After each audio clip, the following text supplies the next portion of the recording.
राम राम राम राम राम राम राम राम राम नारायण नारायण।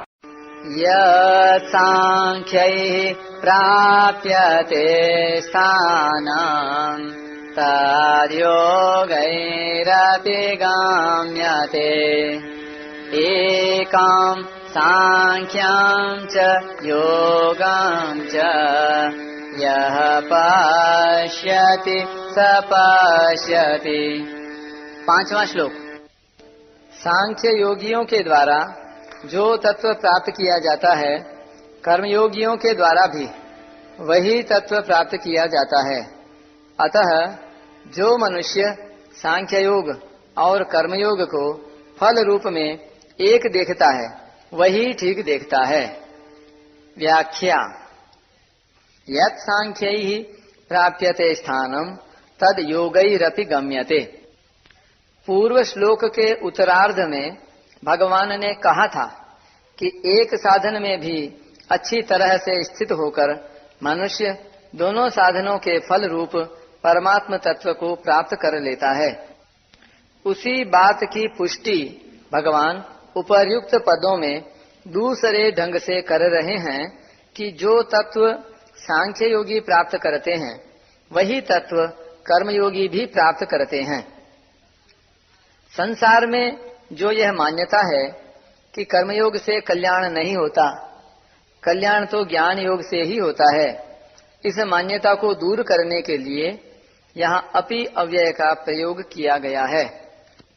सांख्य योगी और कर्मयोगी दोनों का ही अंत में कर्मों से अर्थात क्रियाशील प्रकृति से संबंध विच्छेद होता है। प्रकृति से संबंध विच्छेद होने पर दोनों ही योग एक हो जाते हैं। साधन काल में भी सांख्य योग का विवेक, जड़ चेतन का संबंध विच्छेद कर्मयोगी को अपनाना पड़ता है और कर्मयोग की प्रणाली अपने लिए कर्म न करने की पद्धति सांख्य योगी को अपनानी पड़ती है। सांख्य योग का विवेक प्रकृति पुरुष का संबंध विच्छेद करने के लिए होता है और कर्मयोग का कर्म संसार की सेवा के लिए होता है। सिद्ध होने पर सांख्य योगी और कर्मयोगी दोनों की एक स्थिति होती है, क्योंकि दोनों ही साधकों की अपनी निष्ठाएं हैं। संसार विषम है। घनिष्ठ से घनिष्ठ सांसारिक संबंध में भी विषमता रहती है, परंतु परमात्मा सम है।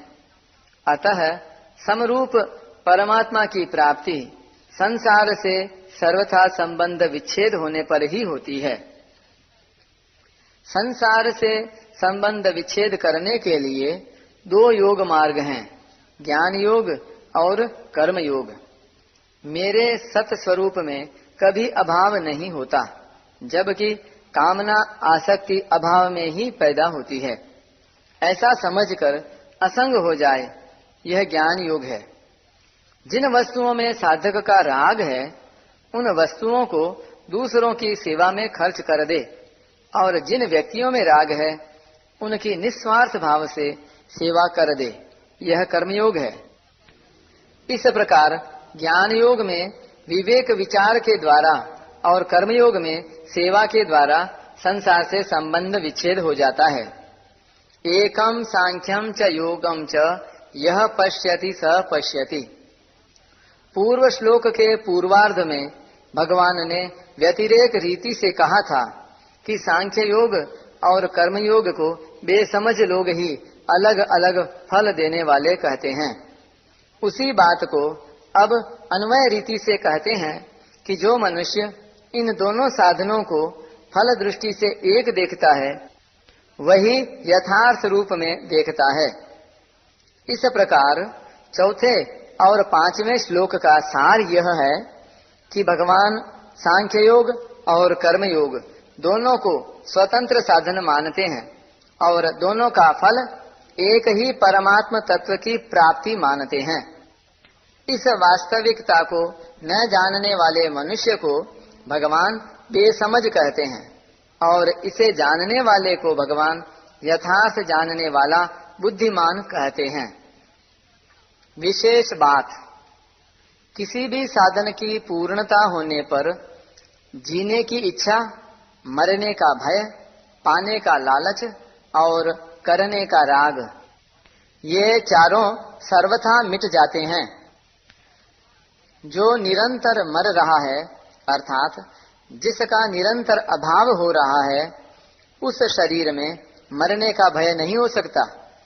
और जो नित्य निरंतर रहता है, उस स्वरूप में जीने की इच्छा नहीं हो सकती। तो फिर जीने की इच्छा और मरने का भय किसे होता है? जब स्वरूप शरीर के साथ तादात्म्य कर लेता है, तब उसमें जीने की इच्छा और मरने का भय उत्पन्न हो जाता है।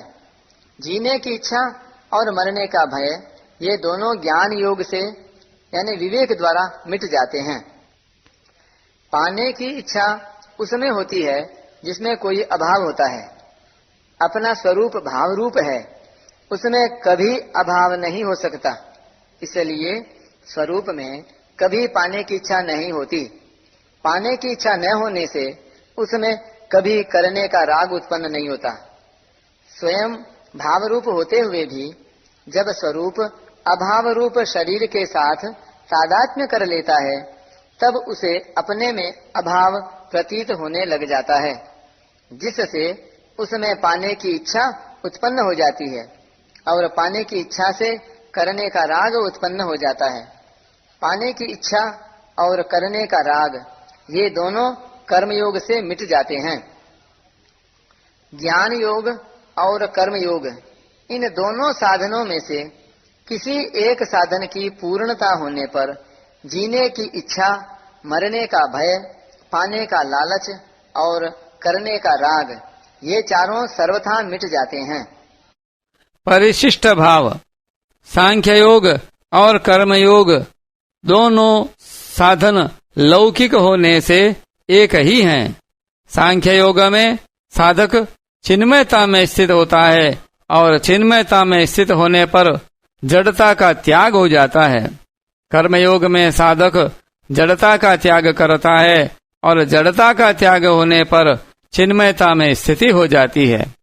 इस प्रकार सांख्य योग और कर्मयोग दोनों ही साधनों के परिणाम में चिन्मयता की प्राप्ति अर्थात चिन्मय स्वरूप में स्थिति का अनुभव हो जाता है।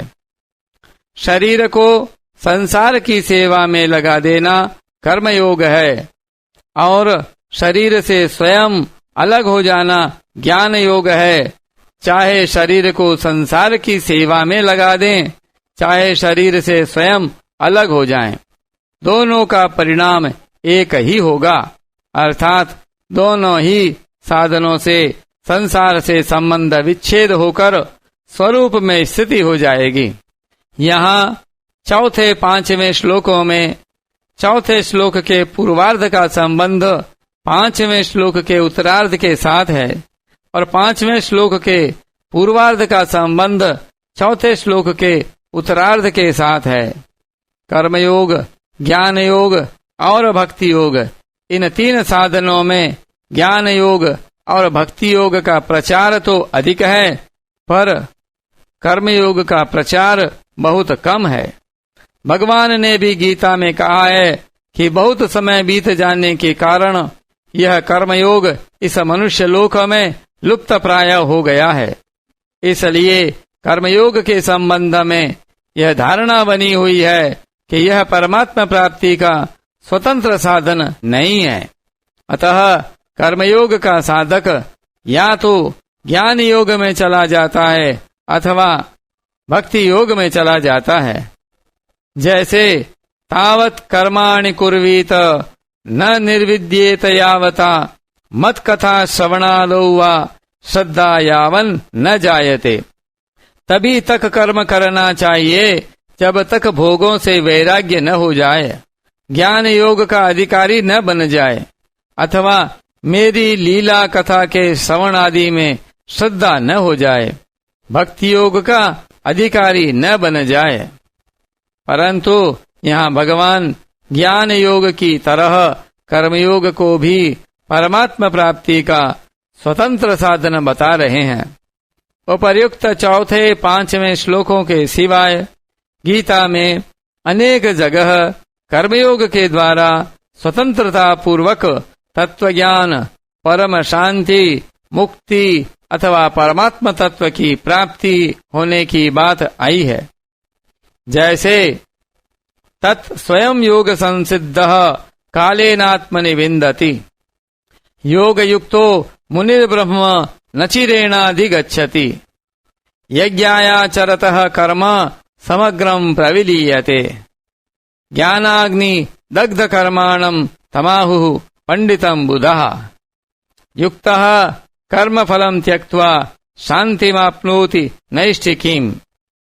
श्रीमद् भागवत में भी कर्मयोग को परमात्मा प्राप्ति का स्वतंत्र साधन बताया गया है।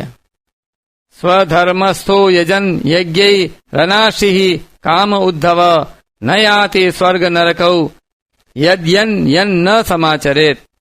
जो स्वधर्म में स्थित रहकर तथा भोगों की कामना का त्याग करके अपने कर्तव्य कर्मों के द्वारा भगवान का पूजन करता है तथा सकाम भाव पूर्वक कोई कर्म नहीं करता, उसको स्वर्ग या नरक में नहीं जाना पड़ता, अर्थात वह कर्म बंधन से मुक्त हो जाता है। अस्मिन् लोके वर्तमानः स्वधर्मस्थो अनघः शुचिः ज्ञानम् विशुद्धमाप्नोति मद भक्तिम व यदृच्छया। स्वधर्म में स्थित वह कर्मयोगी इस लोक में सब कर्तव्य कर्मों का आचरण करते हुए भी पाप पुण्य से मुक्त होकर बिना परिश्रम के तत्व ज्ञान को अथवा परम प्रेम पराभक्ति को प्राप्त कर लेता है।